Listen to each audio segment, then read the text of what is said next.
Magluluto tayo ngayon ng isang masarap na igado.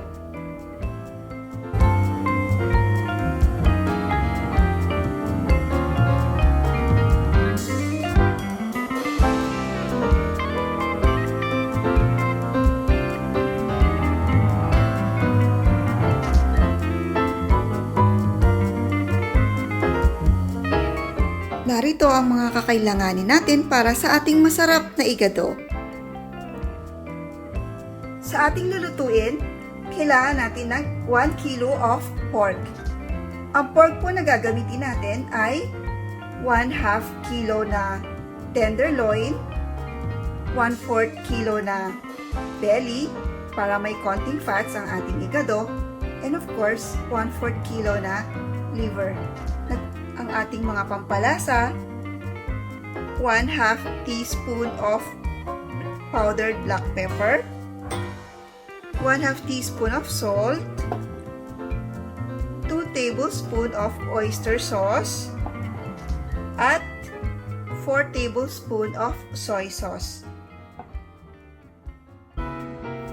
Ang ating mga kailangan ay 2 tablespoons of oil, 4 cloves of garlic, 1 medium-sized onion, 3 tablespoons of soy sauce, 4 tablespoons of vinegar, syempre ang ating 1/2 cup of raisins, and 2 medium-sized of bell pepper. Ang unang step para sa ating pagluluto ay i-marinate muna natin ang ating pork. Okay? Ang bite-sized sliced na pork natin, which is mixture of tenderloin, belly, and liver. Okay? Imamarinate natin para manuot ang lasa sa ating pork. Marinate natin with our soy sauce, with our black pepper, with our oyster sauce, and syempre, ang ating salt, and of course, ilagay na rin natin ang ating crushed garlic. Ayan, i-mix natin mabuti. Haluin natin mabuti para mahihalong lahat ang ating spices and condiments. Ayan. Siguraduhin na haluin natin ng maayos para evenly distributed ang ating pampalasa. Okay? Pwede na natin itong takpan at ilagay sa ref para i-marinate natin ito ng at least 4 hours. Ayan. Mukhang ready na ang ating pork. Na-marinate na natin. Nanuot na ang lasa sa ating pork. Kaya, ready na nating lutuin ng ating masarap na igado. Pwede na tayo mag-gisa. Okay? Using our wok pan, pag mainit na, ilagay na natin ang ating oil. Okay? Painitin natin ng konting ating oil. At, syempre, magigisa na tayo. Beginning with our onion. Okay? Simulan natin sa onion. Haluin mabuti hanggang ito ay mag-caramelize. Halata natin caramelize ng onion pag amoy na natin ang kanyang aroma. At pagkatapos ilagay na rin natin ang ating garlic. Ayan, napakabango na. Amoy ang napakabangong aroma ng ating onion tsaka garlic. Okay, and this time, pwede na nating ilagay ang ating pork. Ang ating marinated pork. Napakaganda ng ating pork, di po ba? Malasang malasa na ito dahil minarinate po natin ito ng 4 hours.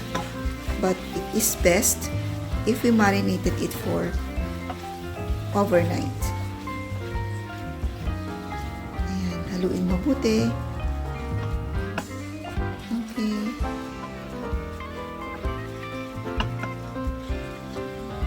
Haluin natin mabuti. At ilagay na natin ang ating soy sauce. Ang ating additional soy sauce. Okay. Haluin mabuti. Ayan. Ihalo natin mabuti ang ating soy sauce. Okay. At isisimmer natin ito ng mga 3 minutes. Takpan natin and let it simmer for 3 minutes. Ayan. Napakabango. Mabango na ang ating igado. Ayan, haluin natin. Muli, ang ating igado. Okay. At para mas matender ang ating igado, mas lulutuin pa natin ito, lagyan natin ng 1 cup of water. Okay. Ayan, takpan natin at hayaan natin kumulo. Lagyan din natin ng ground pepper. Ayan. Ayan. Takpan natin at isisimmer natin for another 2 minutes. Okay? And after 2 minutes, ay ilagay na natin ang ating raisins. Ayan. Ang raisins ay para mas malasa ang ating igado at magbibigay ito ng sweetness sa ating igado. Okay? Ayan. And takpan natin hanggang lumambot na ang ating meat. Hanggang maging tender ang ating meat. Ayan, malambot na. Mukhang malambot na ang ating meat. Tingnan natin kung malambot na. I-check natin ang ating meat kung tender na. Ayan. Tingnan natin kung tender na. Ayan, malambot na. Malambot na ang ating meat, kaya pwede na nating lagyan ng vinegar. Okay, ilagay ang vinegar. Remember, huwag kahaluin. Takpan po muna natin. After 2 minutes, eto na. Mas lalong mabango ang ating igado. Ayan, pwede na natin siyang haluin. At ilagay na rin natin ang ating bell pepper.